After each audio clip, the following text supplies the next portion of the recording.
Ada orang-orang yang selalu ingin menyenangkan orang lain, menjadikan orang lain sebagai tujuan atau pusat hidupnya, sehingga bahkan mengorbankan kebahagiaannya dan kenyamanannya sendiri untuk orang lain. Bahkan ada yang sampai menganggap dirinya sendiri bukan prioritas utama.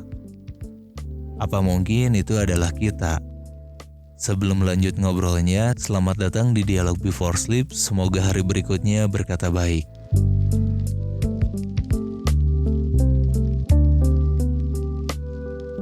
Apa kalian semua pernah punya cerita tentang selalu ingin menyenangkan orang lain, bahkan mengorbankan kebahagiaan kita sendiri?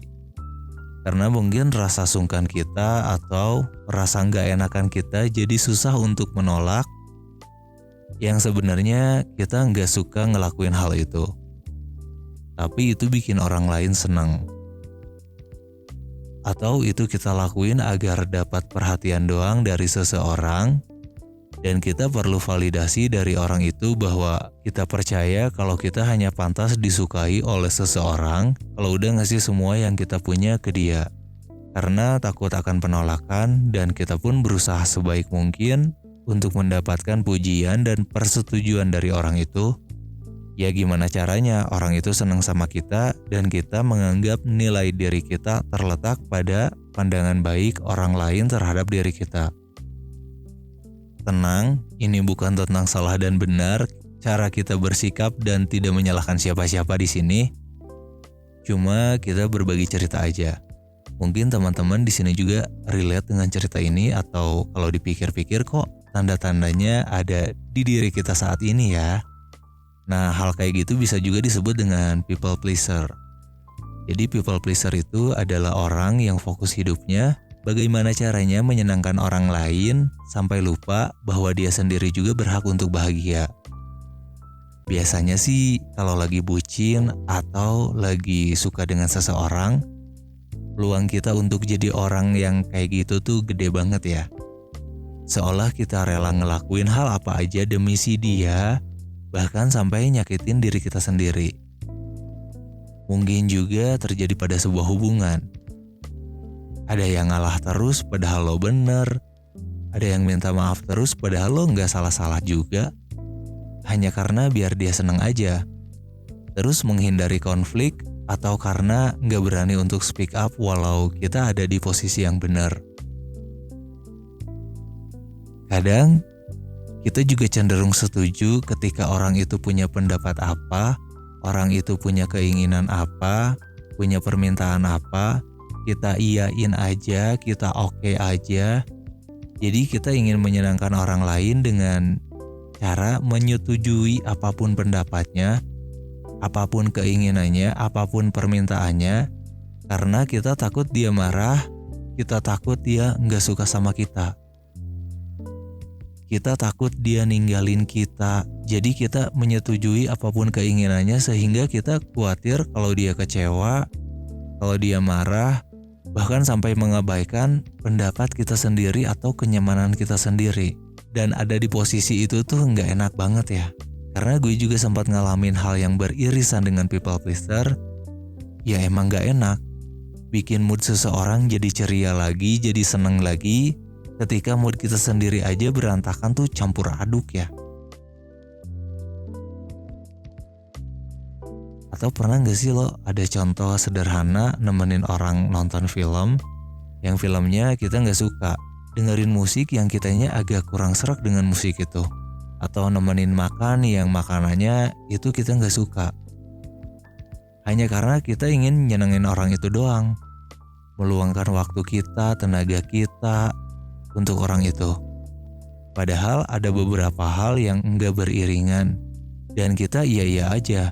Karena seolah-olah rasa suka kita terhadap orang itu terlalu besar, jadi menutupi apa yang harus sebenarnya kita beri perhatian lebih, yaitu diri kita sendiri. Kayaknya kalau soal cinta gak sebercanda itu deh. Dan gue jadi sadar bahwa ada di posisi itu dengan jangka waktu yang panjang itu tuh gak baik buat diri gue atau diri kita.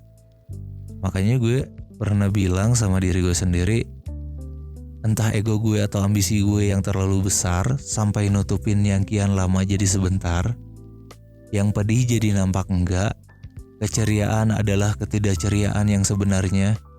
Canda tawa dan pengorbanan lainnya adalah kamuflase yang semu.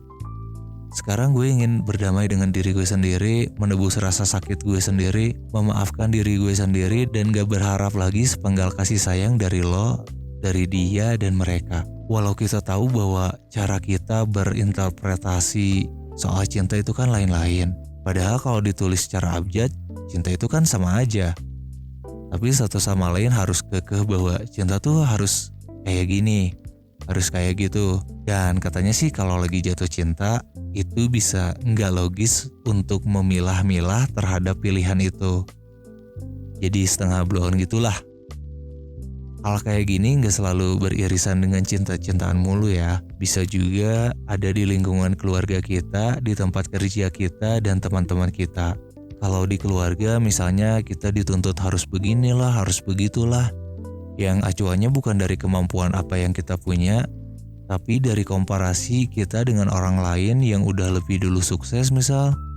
Atau dapat kerjaannya di tempat yang bagus, atau yang lulus kuliahnya cepat, atau ada yang lebih dulu nikah misalnya. Dan kita jadi kena imbasnya dengan pertanyaan-pertanyaan yang template itu. Kapan nikah? Kan teman-teman lu udah. Kok kerjanya masih di situ, kan gajinya kecil. Kuliahnya kenapa di situ, kan kurang oke. Kok ambil jurusan itu? Udah lulus mau jadi apa nanti? Emang freelance ngejamin ya? Dan lain-lain. Padahal dalam hati kecil kita juga kan, kita pengen menentukan apa yang kita jalanin ke depannya. Sukses dengan cara kita sendiri, memilih tempat kerja kita sendiri, yang lingkungannya nyaman bagi kita, milih tempat pendidikan yang kita pengen, jalanin usaha yang kita suka, atau bergelut dengan passion yang kita punya jenjang karir yang bagus ya karena kita suka ngejalaninnya. Karena gue percaya kalau apapun yang dikerjain atau dijalanin dengan hati, ya itu bakal oke-oke aja buat kita. Ada kepuasan juga buat diri kita sendiri, ada kebanggaan buat diri kita sendiri. Kita tidak lagi bertanya tentang eksistensi kita ini berguna untuk siapa. Ya paling enggak untuk diri kita sendiri dulu deh. Kita juga kan udah capek menggadaikan kebebasan kita, memasrahkan eksistensi diri kita kepada orang lain terus.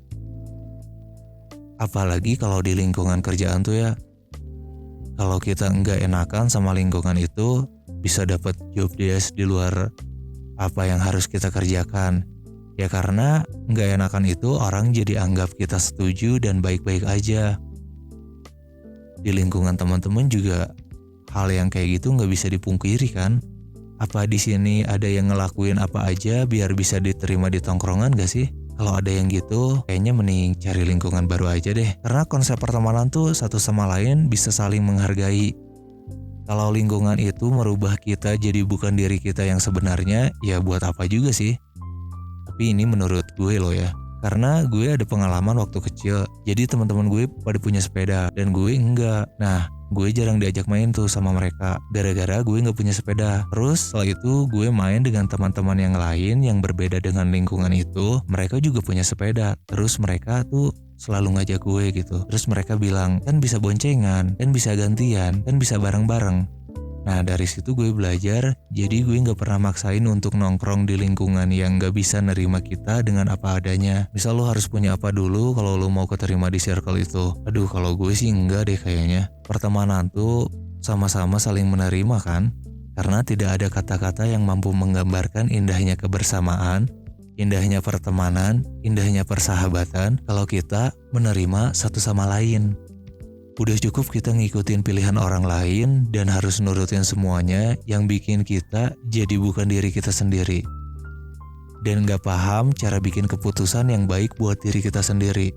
Mulai hari ini apapun bakat yang lo punya, potensi yang lo punya, lo bisa nyanyi, lo bisa desain, lo bisa moto, bisa bikin video, atau lo bisa masak, bisa nulis, bisa jualan, bisa make up, atau lo punya bakat di bidang olahraga tertentu, tunjukin keunikan lo itu.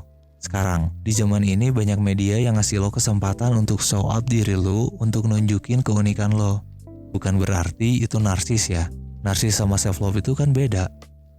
Kalau narsis, kita memposisikan diri kita merasa lebih baik dari yang lain, butuh validasi dari orang lain, eksistensi lo bergantung pada penilaian orang lain. Sedangkan self love itu lebih ke dalam diri lo lagi, bentuk apresiasi terhadap diri lo, dan lo gak butuh validasi juga dari orang lain. Orang lain mau bilang apapun terhadap bakat atau potensi kita nantinya, ya udahlah terserah mereka aja. Jangan bikin itu jadi trigger untuk bikin kita jadi gak pede. Hargai diri kita karena tidak pernah ada orang seperti kita yang sama persis banget dengan kita, dan kita gak akan pernah ada lagi. Jadi kita bangga dengan diri kita sadari keunikan kita masing-masing ya. Gue gak bilang kita lebih baik, lebih hebat dari orang lain ya. Karena kita punya ciri khas sendiri-sendiri. Orang-orang hebat di luar sana juga punya karakternya sendiri-sendiri. Hanya mereka itu nunjukin dan mengaktualkan potensi keistimewaan mereka. Sementara kita ini gak pede, minder. Jadi kita gak berani tampil, gak berani nunjukin siapa diri kita yang sebenarnya ini. Kita juga berhak atas kasih sayang dan kebahagiaan kita sendiri. Jadi kalau kalian siap untuk berkorban apapun untuk yang kita cintai di luar diri kita, harusnya kita juga siap berkorban untuk diri kita sendiri, untuk kesuksesan kita, untuk keberhasilan kita, untuk kenyamanan hidup kita, karena kita juga berhak untuk bahagia dan kasih sayang itu. Kalau dalam diri kita ada kualitas kebahagiaan dan kasih sayang yang luar biasa indahnya, kita kasih ke orang lain, kita juga harus menikmati itu untuk diri kita. Kita ikutin keinginan kita yang dekat-dekat dulu aja deh. Yang bisa kita lakuin saat ini. Misal kepengen makanan favorit lo, ke tempat ngopi favorit lo, belanja barang-barang yang lo inginkan, atau nonton film yang lo suka, atau hal-hal lain yang lo inginkan dan lo bisa lakuin saat ini. Yang sederhana-sederhana aja dulu deh. Kita mulai merhatiin diri kita lagi, kita mulai memperdulikan diri kita lagi. Yang selama ini mungkin kita sering cela diri kita marahi diri kita gara-gara hal-hal tertentu yang padahal kalau dipikir-pikir gak seharusnya deh kita kayak gitu.